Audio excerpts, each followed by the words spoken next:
dude, Cole Wehrle, the designer of John Company, is built so unfathomably diff. Like, the way this history buff designs his games beautifully represents and encapsulates the systems that historically incentivize and shape how the people behind said systems thought and behaved before starkly conferring that experience to the players. Specifically in the case of John Company, you're playing as various omega-rich English families who are heavily involved within the East India Company in order to enrich themselves during the time frame of the 1700s to mid-1800s.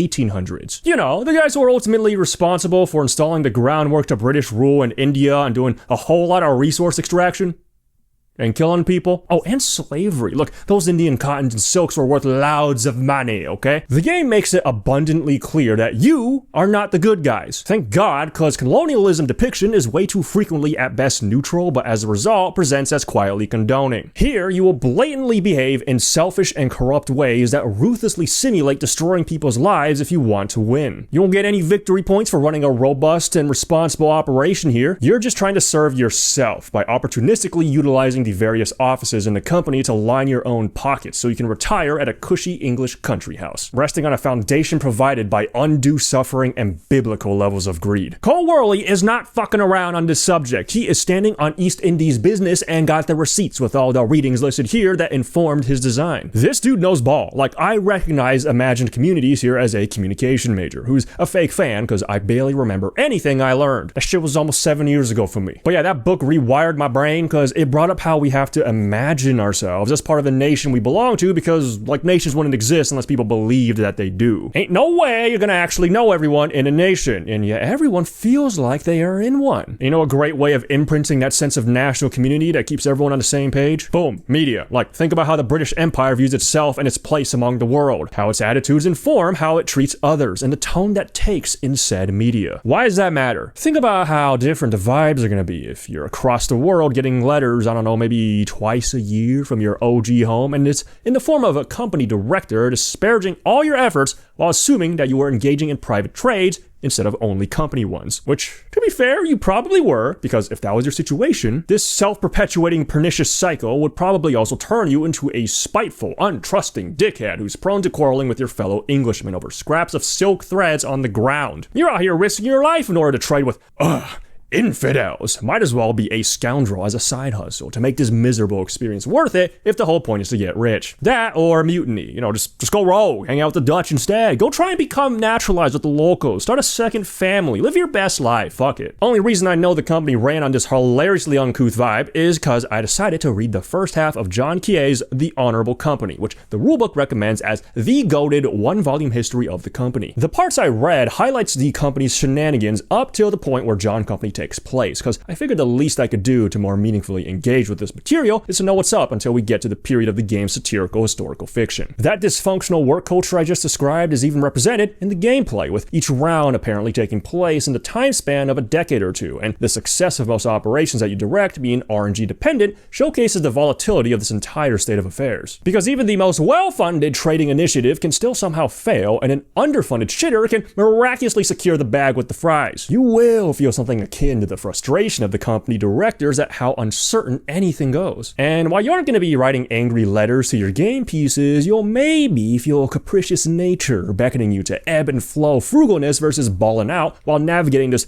colonialism prediction market. Cole Wehrle's elite ball knowledge really comes through when playing his games, and so far, as a Root, Oath, PAX Premier, and John Company enjoyer, I've yet to be disappointed by anything he does, as he is undoubtedly a master at crafting a playground for emergent ludo-harmonious narratives that invite a deep sense of curiosity into his work. Admittedly, that does come with some Wehrleisms jank that always seems to crop up, like long-winded and hyper-specific rulings procedures more suited for lawyers, but at least his written rules are always meticulously functional, even if obtuse. I don't mind it because I enjoy modern Yu-Gi-Oh, but I also acknowledge that an insanity plea is not a sound defense for the legitimate hurdle constituted out of the rules of his games. Being cognizant of that, let's finally explain what the gameplay of John Company entails. It's for 1 to 6 players, and can take an indeterminate amount of time because tactically your group can bankrupt the company and end the game super quickly, or have it extend way longer than expected if you're particularly talkative and or playing the extended scenario. The official 90 to 240 minute it somehow still needs an asterisk, despite already being such a wide range. If I had a 5-hour game with 4 people, I can't even imagine doing the long 1710 scenario with 6 players. The goal is to get victory points. This is primarily done by retiring your family members, which are pieces you assign to the company's positions in order to signify that you're the player able to utilize those spots. Retiring will happen randomly at the start of a round, like you straight up roll for each office your family holds, and the ones who do retire, you can pay money in order to set them down in an English country house, with the more expensive ones getting more points. The next best way to get points is via power, where at the end of the game, you look at the power track, which shows the power value of various cards you can own, and then see which players had first and second most power. They will get victory points based on how long the game went. There are other ways to get points, but they come with drawbacks or opportunity costs, and come with smaller point values. During setup, you'll have to pick a scenario, which are different years in the company's history, so the starting game state will be different for each. So like people will start with random positions in the company, and the map will be in a specific configuration. This also affects the round marker spot on the timeline and where the game will naturally end if you don't get a premature company failure. How a round looks like is following this track step by step, 17 in total, some being skipped depending on the game state. London season is when random family member retirements happen, and notably retiring allows you to take a prestige card from the London season display, which are basically permanent bullshit benefits your family has for flaunting their affluence at home. Family phase has 6 possible actions. On your turn, starting from the chairman clockwise, players do one of these. 3 of them are just buying one of these types of cards, and the other 3 have you get family members into the company in some way. These 3 things, luxuries, shipyards, and workshops, all improve primarily yourself in some way, while the other 3 actually get you influence in the company, so you have to decide between being self-serving while giving up control, or getting that control for the potential of getting way more out of it, but you risk losses and or helping other players. Shipyards and workshops are econ. They generate income for you, while luxuries are victory points. You can see how much they cost top left. Shipyards are significantly cheaper than workshops, despite both getting one doshed around, because in order for shipyards to make you money, the company has to fit it, aka pay, to place it from your shipyard out onto the board. Meanwhile, workshops are guaranteed money. On top of that, they both provide votes for the Parliament meets phase much later on, workshops being better here too. The first company-related action is enlisting a writer, aka a junior business agent, meaning thematically their work is mostly documentation and correspondence. Simply take a family member from your supply, place them in any of these regional boxes as you wish. Writers are mostly relevant in getting your family extra money whenever the company successfully trades, and for being in line for promotions to the actual offices once retirements happen. Enlisting an officer is similar. Put a family member from your supply in this box. Difference being that they have a gun, not a pen. They'll be able to participate in attacks on the Indian subcontinent to get you extra money via looting, and are in line for promoting to commanders. Finally, Seek Shares has you place a supply family member on one of these spots, paying its cost, and at the end of family phase, members on this track will funnel down into the court of directors as shares. But you only move in 1 per company debt, taking it down 1 for each new share. These are worth points assuming the company survives, but lose points if not. We're skipping firms because that's if a vote gets passed that deregulates the company, which enables players to create their own firms to compete with company trade, and this is when they would do their thing. Hiring is how the game fills up vacant seats if people retire. I'm not going to fully explain the process. Now the company actually gets to perform its functions. Each office holder does its turn in this order. So like this player does their chairman turn, then that player does their director of trade turn, so on and so forth. For brevity's sake, the left side is all administration, which dictates the resources that the right side gets to work with in their trading and attacking. AKA, these guys are actually on the ground making the money, these guys are deciding what to do with it. So here's an abridged example of what company operations could look like. The chairman hypes everyone up who's in the court of directors to get the needed permission to max out the company debt, and then divides all the generated money to every office except the president of Bombay because the chairman hates that guy. Then the director of trade spends their money to open up trade with China, which introduces a new office who the chairman suspiciously fills with the director's family member before moving some ships around. The manager of shipping spends money to fit a bunch of player ships onto the board, except they were bribed earlier to prioritize one player's ships over another. Military affairs then move some officers around, probably also doing something corrupt with who goes where. Then all the presidents go, their turns spending money to resolve a trade route starting from their home port. So like the Madras president has to start trade in the Madras starting point, adjacently filling the spots with its writers up to the amount of ships there to earn the company money. The presidents also decide how much money their region's commander gets to use to hire more goons. The commanders get to attack a region, with the participants getting loot money if successful. And attacking regions lets the company install a governor there as a new office that can tax the locals to generate resources, but could potentially cause a future rebellion. Finally, Superintendent of Trade in China does its version of trade that instead of using adjacency, will count how many of these export opium spots are company controlled. If all that sounded utterly psychotic, rest assured the company's operations are working as intended. Also, a lot of those actions are dice checks where you gotta get a 1 or a 2. The randomness only furthering the absurdity of this shit show, but don't worry, the office can typically spend its money to add more dice to the roll. Then, bonuses is when the shipyards and workshops each generate 1 dosh per for their owners. Revenue is when the company has to pay its upkeep expenses on ships and soldiers in debt. Failing to do this lowers company standing. Then, if that hits 0, the game ends. But also, here the chairman can choose to pay out dividends to shareholders from company balance, and paying out more than the expectations value raises it back up. Events, you roll a die, which causes storms, where you roll dice per ship in that zone to see if they get damaged before doing event deck draws this number of times. These are usually going to do stuff on the map to impede you, like closing trade paths off, or even having existing empires attacking each other and or the company, which if your commanders didn't responsibly leave adequate troops in reserve to defend, can end up causing territory loss, which also results in losing standing. Penultimately is when laws and policies get voted on during parliament meets, where the player who's currently prime minister is going to draw and pick a law from a deck and have the players vote on it using these vote icons and or actual money. If passed, laws change the rules of the game and influence what policy will be immediately enacted, which includes taxing the players, paying them bonuses, or rearranging the power track. Finally, upkeep and refreshed. The usual works for a board game to clean up before moving the round tracker. Now, having left out around 40 pages of further exacting rulings details, I really want to talk about how above all else, John Company does an incredible job of getting players to do as the title says, and make heinous atrocities become naught but mundane administration.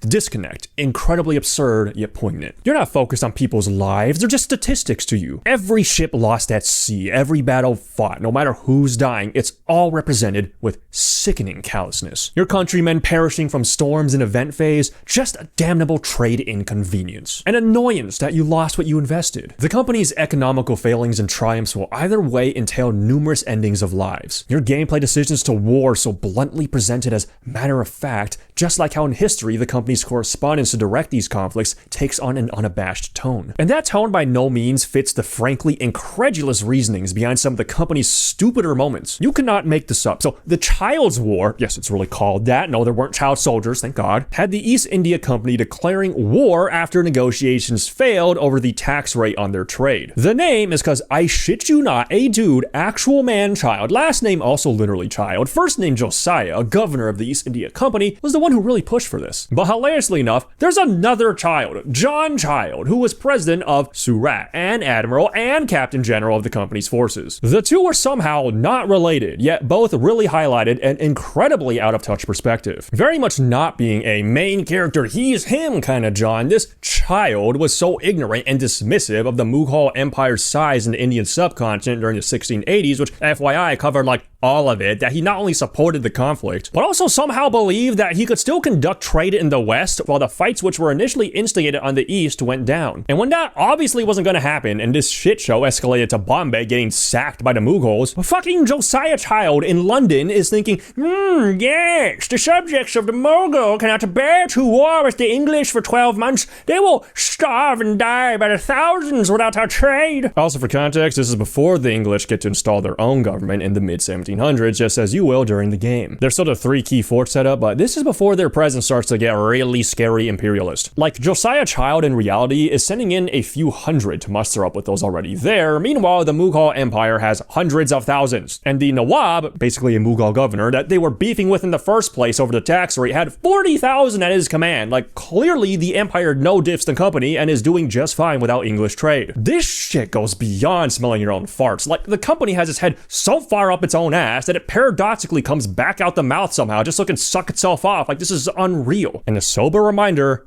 that's us. People like that are who we embody when we play John Company. Not to say that everyone's a complete drooling imbecile. Well, maybe by today's standards, but remember that this is all product of the times. Like, I'm sure you are all familiar with dysfunctional business management and bad communication where someone needs confirmation or something finished from a different department before anything can get done, and that's with the power of instant communication. Now imagine that with getting correspondence only a couple times a year. Plus the guys on the ground are always lying to the C-suite. Like, leadership truly cannot get a good vibe check on what the hell is actually going on when events are constantly being exaggerated, misrepresented or even outright hidden from them. The absolute truths they can work with are the cargoes their ships bring back and the money they can make from them. Not the tales of the employees upon their return, and definitely not the letters which can't be interrogated. On the flip side, even truths can be seen as lies, like James I, while obviously not a company exec, was angrily coping when being told of how Japan's got some fat castles and amazing architecture just as big as London's. And if that's the vibe, then a worker may as well lie just to get anything done. I think about that Japan arc a lot, especially about a dude that was called the Honest Mr. Cox, who apparently never did any private trading and was an honest-to-God hard worker, who gets lambasted by the company and forced to leave disgraced from a dearth of trade, abandoning a life he built there, with some even weeping at his departure before he dies on the return trip. John Kie writes how the good ones rarely made effective business agents, and unscrupulous dudes later on, like Thomas Pitt, who started off as an interloper, aka someone privately doing trades unassociated with the company's trade monopoly, goes on to be governor of Madras, and was the only one of these three that didn't go through some serious friction when the company did a merger that involved a lot of restructuring in an attempt to break the crazy monopolistic hold that people like Josiah Child had. Pitt during this time was apparently under siege from the Mughals as a result of negotiations gone wrong because of shit related to that whole restructuring deal, but point is, Pitt hunkered down in Fort St. George just chillin', even taunting the Nawab by sending oranges because he still had the sea open to him, and these oranges were coming from a variety of further eastern countries. Also, apparently during this, he somehow haggled over a 400-carat diamond. Like, he's getting sieged and still doing private trades. What the fuck? And this dude candidly writes about how he prefers ability over honesty, saying that fools would cost more than knaves. Tying that all back to the point so that I'm not just rapid-firing history while leaving out a lot of nuance, the zoomed-out role you take as players interacting with John Company's mechanics is undoubtedly deeply informed by these readings into the crass attitudes of the times. To get players to more meaningfully engage with and explore this subject, it's incredibly powerful to have them understand that they are utilizing foundations of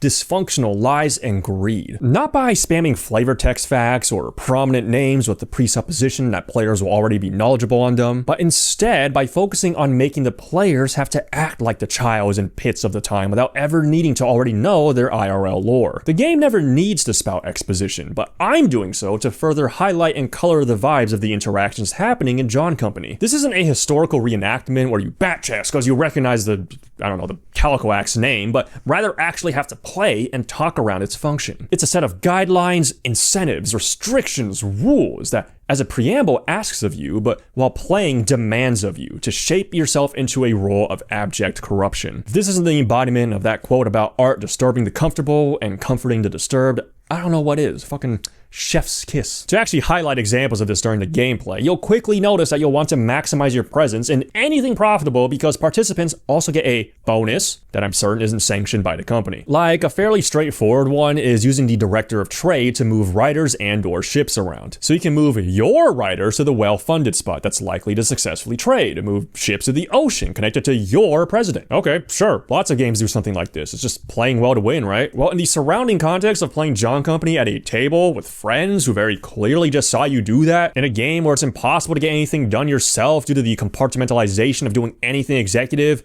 you're signaling that this is okay to do. You're setting the stage for people to, here and there, do something that's less optimal for the company, which in turn likely hurts someone else. This almost always compounds into something massively dysfunctional somewhere in the company operations, usually in the form of someone holding the company hostage unless they get bribed otherwise. You can refuse to fit ships in the right places, do really bad trades that barely generate revenue for the company but are rife with personal bonuses, threaten to not amply defend against a looming threat of invasion. And if you pull shit like that, people are gonna hate it whenever you have family in contextually key spots and will in turn probably be less amicable to future dealings. The petty squabbling of the times and an air of distrust become very apparent. And in this kind of vibe, your dispassionate administrations give way to more passionate arguments. And along the way, you're most certainly not as focused about the theme of this game and the lives of the employees and natives who are getting hurt on the ground. You're just focused on money, money, money. It's a funny picture, knowing that in the earliest days of the company, the court of committees would just meet up at a dude named Thomas Smith's place. By 1638, during rough times, it gets even closer to looking like guys meeting up for a tabletop session of Directing the East Indies Trade. Because at Christopher Clitheroe's place, it's more of a poorly lit apartment. That vibe is really not that different from getting your friends together for regular tabletop nights at someone's house. And while the vast majority of you aren't going to be playing John Company in a more lavish building like they did in the time frame the game takes place in, there's still this feeling that I get about how both settings, your home,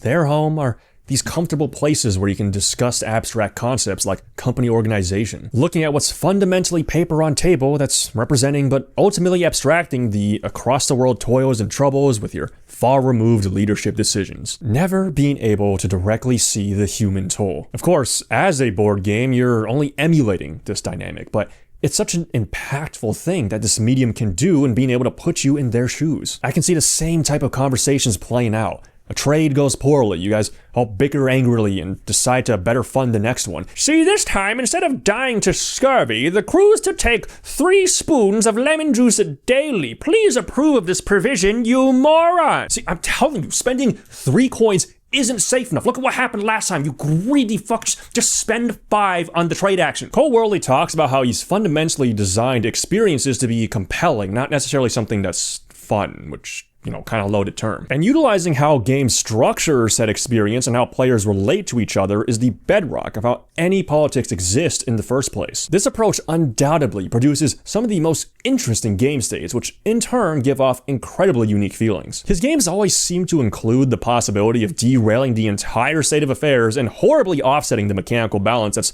more or less just held together by the duct tape that is the social contract of the players. Most other games have a lot of their design put into guardrails and particular intents for the gameplay paths taken. Things more defined and balanced, like tech trees, robust action economies, acceptable ranges of numbers. In other words, the joy of playing a mechanically sound game. But as a result, there's less to imagine beyond the scope of possibilities confined to the framework presented by that gameplay-centered design intent. To make a very bizarre comparison, it's like when someone gets into Dark Souls because of its particular environmental storytelling that provides a unique experience rarely found in games, versus someone who's going through Souls-likes as essentially boss rushes and just wants to beat something satisfyingly difficult. Not trying to invalidate any feelings of triumph or joy found from mechanical enjoyment, just that the Dark Souls design intention was to use that sense of overcoming a challenge in order to inform the narrative about overcoming a hopelessly bleak world corrupted in the first place by those in power refusing to let go. It's unfair that the world is like that, and while we can wait for more powerful figures to emerge to save us, could also just keep struggling without giving up to eventually do the impossible yourself. You don't gotta wait on a Superman to show up if he ain't there. You can just end up being Superman yourself. Hell, that even happened with Cole, going through the gauntlet known as "Fine, I'll do it myself," when lamenting about the lack of games like this. It's so important to have this kind of reach, cause even if people who play John Company never go on to read deeper into the subject matter, it still reached some number of people who are never gonna read it in the first place, and they can still infer a lot just based on the processes of the gameplay alone. Again, a very Dark Souls thing where people can pick up on the lore without ever fully knowing the details. They're given a groundwork, and thus their imaginations on the matter have already expanded, a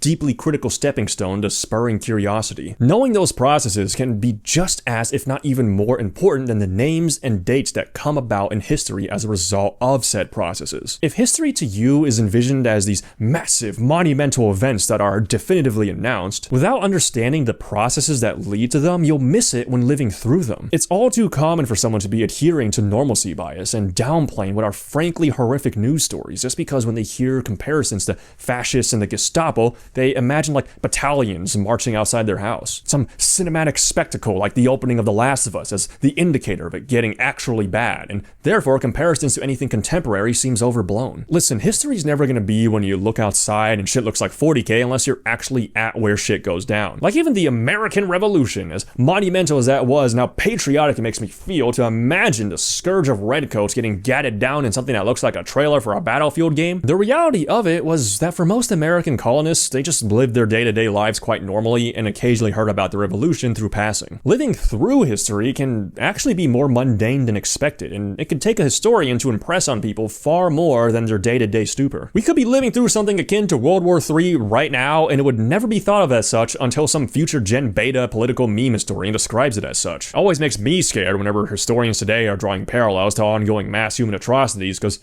Well, you know how every disaster movie starts off with ignoring an expert's opinion type of shit? Also, the idea that they're gonna be called Gen Beta, fucking, that sends me. Like, dude, I hope they get a nickname like Millennials did, because Gen Alpha, I am sure, loves their name. Look, the point is, so much of the process of history happening is based on underlying circumstances that ultimately shape the game that's being played by people with power. And so much of this game's subtext is not only built from bricks laid by dumbass, myopic, and arbitrary decisions of the past, but will continue to be added onto by such decisions made by you, the players. Thus, internalizing the process of history in the making massively shapes understandings of outcomes. Like, apparently the only reason the Madras presence exists where it is because some dude named Francis Day did absolutely everything he could to move operations here, despite how the spot he chose was just some featureless beach, a further walk to where the trade was going, and had shallow waters, so large ships couldn't even get in close, sometimes hitting a sandbank and capsizing. So then they would have to ferry out smaller boats instead, and by the way, these are rough waters that toss them about, so people and goods were still getting flung into the water on the regular. Why in God's name did Day insist on building at this spot and even at some point offer to help pay for it with his own and not the company's money? Blood was enamored with cracking a local baddie as often as possible, thus wanted to live closer. Yet somehow this was the spot that thrived, because apparently if you build it, they will come, as traders and weavers did show up and settle outside. Plus, this was the spot successfully managed by Pitt, you know, the diamond guy I mentioned earlier who preached about hiring unprincipled goons. And while you probably won't be fanatically insisting on John Company business maneuvers from being down horrendous, the propensity for stupid decisions that you do just because and then later argue over for 20 minutes straight is definitely there, aka politics that later someone calls history. Everything's a goddamn pretext, and you can reframe anyone's actions as any number of motives to set whatever ridiculous narratives and subsequent attitudes towards each other. Someone buys a shipyard, they're not primarily trying to help the company have ships, they're just trying to hedge their bets and have more passive income. They do it again next round? Well, there's a rule where if you take the same action as last round, you get to double it. This rule is yet another point of friction to cause arguments. We need more officers! Oh, but man, I really want to get that double up value. This also encourages people to take up certain roles more often than others, being able to do a lot of one thing instead of a little of a bunch, which is extremely effective in facilitating the type of argumentative gameplay John Company wants. Something I didn't mention about workshops is that they are also worth a point if the company goes under, meaning you can heavily accuse someone who's stacking these of not helping out as they're instead prepping for the fall of the company, even having a ton of votes to help pass more detrimental laws and policies. Them workshops are expensive, you know, could have used that money to buy shares and help lower the debt, but no. While all this quarreling is going on, not only do you get a stark experience of this proto-birthing of a modern company and all the dysfunction from selfish incentives that follows, but you also get to see life go on in the Indian subcontinent. Even if your directives are idiotic, possibly fucking with inelastic market needs causing things like artificial famines, then marking local unrest with these cubes, I like to think of the indomitable human spirit that gives me no small solace. During events, the locals will just do their own thing. Like, even if you somehow never got a foothold into India, its empires would still be going around consolidating, rebelling, and invading each other. They have their own lives to live. It's not all just centered on you, the oppressor. Any imminent conflict is represented by this elephant, which will frequently move around or indicate the spot where fighting actually happens thanks to the event deck. So if you start doing massive land grabs all the time, you will be drawing the ire of your now very angry neighbors. If you exploit them with too much of a heavy hand, those unrest cubes being generated not only buff any incoming attacks, but will also just trigger as their own attacks if the company is attacked elsewhere, the people having been emboldened by seeing resistance from their fellow countrymen. Seeing how the East India Company operates, I can't help but take notice of how these vertical power structures, leadership's personal whims, and zigzagging market valuations with their disastrous effects on the lives of ordinary people continue to happen today. Like, sure, we've upgraded from disdainful and openly vitriolic correspondence back then to inoffensive yet coldly distant corporal language today, but out-of-touch leadership that ignore/misread the situation of the workers at ground level continues to be a massive point of dysfunction. John Company represents this via all the random and out-of-your-control occurrences constantly cropping up that flavor your table talk. There's the obvious output randomness of doing dice checks for pretty much anything the company wants to do in India, whether that's trading or attacking. But the events mentioned earlier will almost always drastically alter the state of India, where the possibility of future planning is incredibly muddled. So yeah, a pretty narrow information horizon for planning future rounds, considering that empires might expand or shrink and their ire may point somewhere completely unexpected. Furthermore, with Parliament meets, who knows what the Prime Minister is going to have everyone vote on, because something that was worth pursuing can at the drop of a hat become so not worth it anymore. And when thinking back to how John Kieh presented the honest Mr. Cox getting completely shafted for being a good boy, it gives more weight to how the guys on the ground need to be able to deftly weave between bullshit administration and ever-changing circumstances, and how often that involves not following directions, reading the situation they see because they're actually there, before doing shit at their own discretion to get those trade networks going. Like, goddamn, when I look back at our games, I would hate to be the guys running day-to-day operations knowing the stupid shit we were up to as players. Like the way different offices will behave drastically differently to favor different players because of all the random retiring and fighting over the chain of command is an absolute sight to behold. Such a huge difference in having a manager of shipping actually fitting ships where needed to help the company profit versus when someone is just placing them only in the offices that benefit their family. And don't even get me started on how crazy the arguments got over who gets to be the superintendent of trade in China. That job is the easiest thing to do and gets you so much money, which,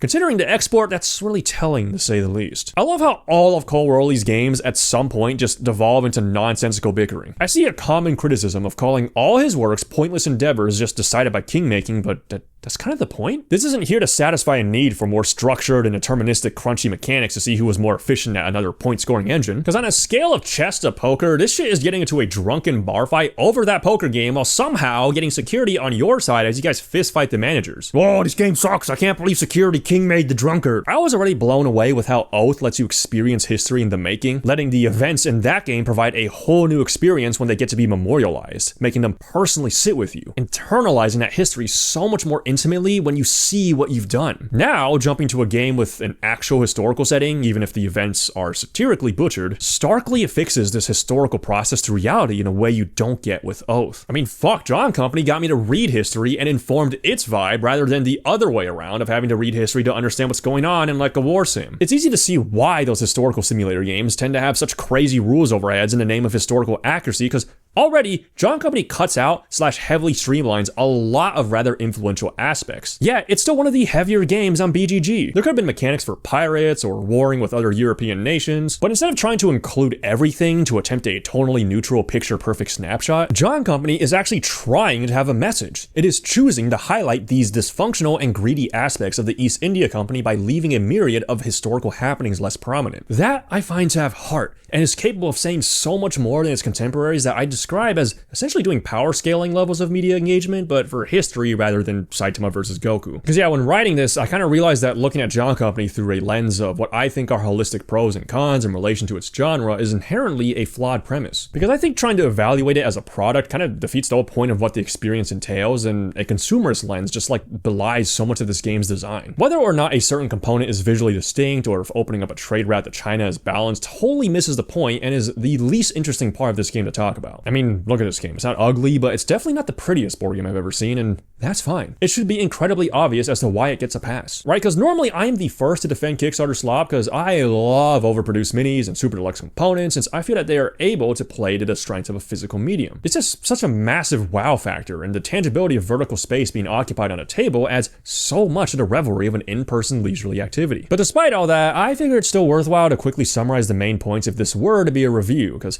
I'm sure you're all wondering if you should buy this. Now, I never did the whole rigorous pros and cons list where I'm sitting there really thinking through and noting everything for hours on end like with those videos, so instead, here's only the prominent points. For components, I'd say this is overall a tier above mid. There's nothing here that's like standout exceptional, and for a lot of positives, there's usually an asterisk. Like stacking towers to indicate strength is so much better than having tokens, but then slotting in the flag on top is absurdly fiddly. Stuff with that dynamic permeates this game, most prominently with anything regarding rules. And like aforementioned, visually, it's fine. Sells the vibe nicely. But given the theme, I'm not sure there really is a way to splash in a bunch of striking art or further embellishments without detracting from the more dry historical look in the first place, so it probably should look a little more boring if it's not going to break the bank on deluxe ship minis or something. Physical functionality is also fine, big plus for including plastic trays despite such a small box. Meanwhile, the tokens and cards have varying degrees of readability and convenience that I'd normally spend like 10 minutes detailing examples, and a lot of it works, some of it's jank. Lastly, for components is rulebook and player aids, but transitioning to gameplay is also deeply entwined with the rulebook, which is probably going to be the biggest hurdle for most people. There's like no pictures in this thing for all the terminology, so it's hard to remember what it's talking about when first learning and requires a lot of turning pages back and forth. Like, the components list descriptors are so much less effective than just having these pictures be way bigger and having the component count number. Because a brief explanation would be better in an overview section, since right now none of this conjures any usage scenarios to a newcomer. This, on top of legitimately having a lot of rules, means this is definitely going to ask a lot from the players. Not saying that heavy equals bad, because it's abundantly clear how this game needs that clusterfuck to simulate the dysfunctional bureaucracy, so it utilizes all these mechanics well.